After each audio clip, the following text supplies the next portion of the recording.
নমস্কার বন্ধুরা, আমি প্রিয়াঙ্কা। সহজ সরল জীবন কথায় আপনাদের সবাইকে স্বাগত। আজকে আমরা যে বিষয় নিয়ে আলোচনা করব এবং আজকে আমাদের ক্লাসটা হচ্ছে ইংরেজি গ্রামারের আর্টিকেল। আজকে আমরা আর্টিকেল নিয়ে আলোচনা করব। আর্টিকেলের মধ্যে মূলত আমরা পেয়ে থাকি এ অ্যান্ড ডি কে। এবার আমাদের জানতে হবে এ অ্যান্ড ডি আমরা কোথায় এই আর্টিকেলগুলো ব্যবহার করতে পারবো। এ থেকে জেড পর্যন্ত যে 26টি অ্যালফাবেট আছে তার মধ্যে এ অ্যান্ড ডি এই তিনটে আর্টিকেলকে আমরা ঠিক কোন কোন শূন্যস্থানে বা কোন ওয়ার্ডের আগে বসাতে পারবো সেটা আমাদের জানতে হবে। তো এ থেকে জেড পর্যন্ত যে 26টি অ্যালফাবেট আছে তার মধ্যে এ, ই, আই, ও, ইউ এই 5টি অ্যালফাবেট হলো আর ভাওয়েল। এই 5টি অ্যালফাবেট হলো ভাওয়েল এবং যখন কোনো ওয়ার্ড এই ভাওয়েল দিয়ে শুরু হয় তার আগে আমি অ্যান বসাবো।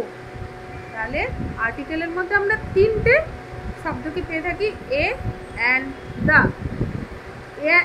অ্যান কোথায় বসাবো? এ থেকে জেড পর্যন্ত যে অ্যালফাবেটগুলো আছে তার মধ্যে এ, ই, আই, ও, ইউ এই 5টি অ্যালফাবেটকে আমরা ভাওয়েল বলে থাকি। কোনো শব্দ যখন ভাওয়েল দিয়ে শুরু হবে তার আগে বসবে অ্যান। যেমন অ্যাপেল এ দিয়ে শুরু হলো, অ্যাপেল এ দিয়ে শুরু হলো, তাহলে এ হচ্ছে ভাওয়েল, তার আগে বসবে অ্যান।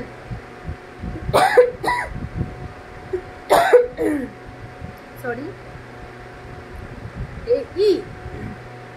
ই দিয়ে যেমন ধরো এগ, তার আগে বসবে অ্যান। আই দিয়ে আইসক্রিম, তার আগে বসবে অ্যান। ও দিয়ে অক্স, তার আগে বসবে অ্যান। ইউ দিয়ে আমব্রেলা, তার আগে বসবে অ্যান। এরকম ভাবেই আমি তো জাস্ট একটা করে উদাহরণ দিয়ে তোমাদের বোঝালাম।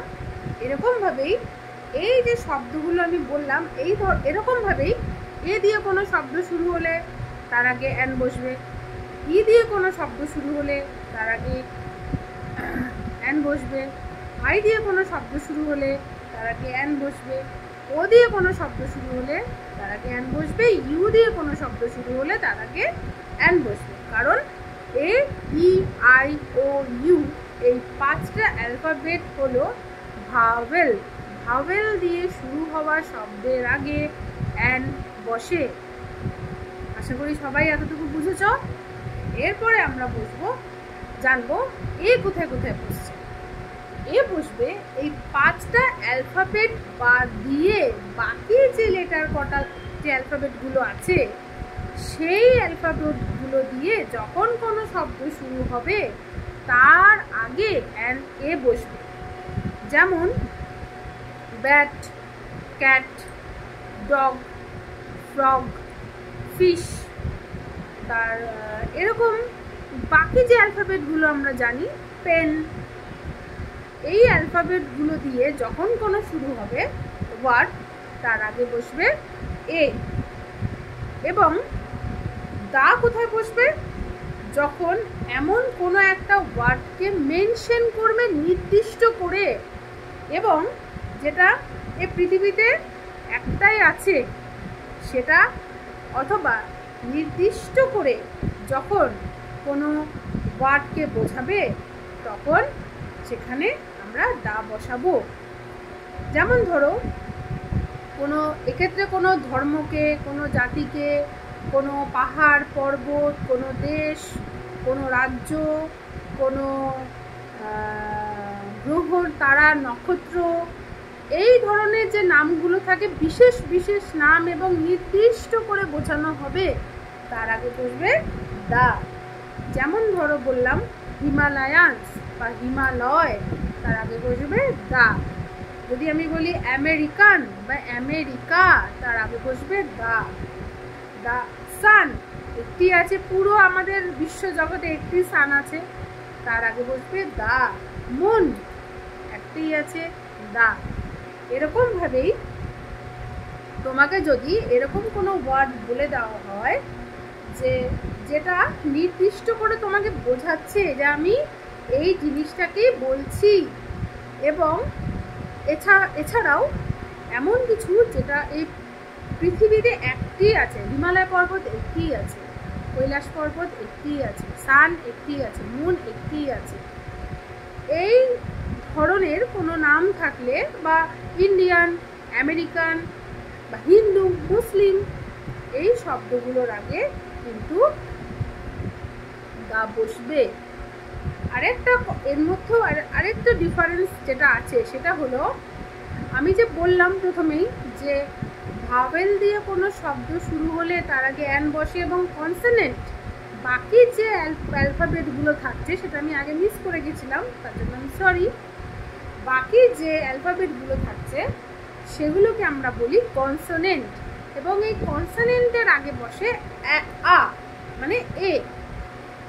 এর মধ্যে একটু পার্থক্য আছে, সেটা হলো এমন কিছু কিছু শব্দ আছে যেগুলো হয়তো ভাওয়েল দিয়ে শুরু হয়েছে, কিন্তু যখন আমি সেটা উচ্চারণ করতে যাচ্ছি তখন সেই উচ্চারণটা আমার কনসোনেন্টের মতো সাউন্ড শোনাচ্ছে, সেক্ষেত্রে কিন্তু আমরা তার আগে এ বসাবো। যেমন ধরো ইউনিভার্সিটি, যদিও এটা খুব কমই আছে কিন্তু তাও তো তোমার জেনে রাখা দরকার, কারণ কম থাকলে আছে তো, এবং আমার সেটা তোমার সেটা জেনে রাখা দরকার, এবং আমার তোমাকে সেটা জানানো দরকার। তো এমন কিছু কিছু শব্দ আছে, যেমন ধরো ইউনিভার্সিটি, যদিও শুরু হচ্ছে ইউ দিয়ে, কিন্তু যখন আমরা এটা উচ্চারণ করতে যাচ্ছি তখন আমরা বলছি ইউনিভার্সিটি, উচ্চারণটা আসছে ইউ ওয়াই, সেজন্য আমরা এর আগে আমরা বসাচ্ছি এ। কিন্তু ইউ দিয়ে শুরু হচ্ছে পাশাপাশি আর একটা ওয়ার্ড যেটা হচ্ছে আমব্রেলা, কিন্তু এটা সাউন্ড কি আসছে আ, আর এ হচ্ছে ভাওয়েল, সেজন্য তার আগে আমরা বসাবো ভাওয়েল মানে অ্যান। তাহলে এ কোথায় কোথায় বসছে, অ্যান কোথায় কোথায় বসছে, দা কোথায় কোথায় বসছে, আশা করি তোমরা বুঝতে পারলে। যদি কোথাও কোনো রকম কিছু বুঝতে অসুবিধা হয় আমাকে অবশ্যই কমেন্ট সেকশানে জানাবে, অথবা যদি তোমরা অন্য কোনো টপিকে গ্রামারের উপরে জানতে চাও অবশ্যই আমাকে কমেন্ট সেকশানে জানাবে, আমি আমার সাধ্যমতো চেষ্টা করব তোমাদেরকে বোঝাতে। আজকে এতটুকু থাকলো।